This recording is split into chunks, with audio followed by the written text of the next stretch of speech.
خالد العسكري في اللقطة الماضية.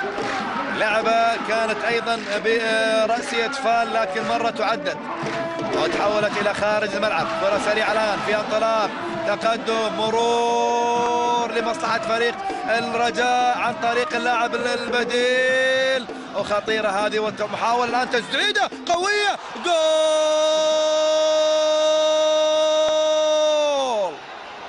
جول للرجاء يأتي في وقت حرج ووقت مهم جدا لفريق الرجاء الرياضي المغربي. عن طريق مين؟ عن طريق مين أتى الهدف؟ راح نشوف التسديدة.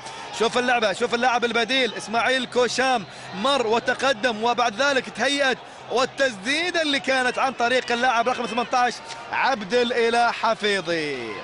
عبد الإله حفيظي يسجل هدف التعادل لمصلحة فريق الرجاء الرياضي المغربي.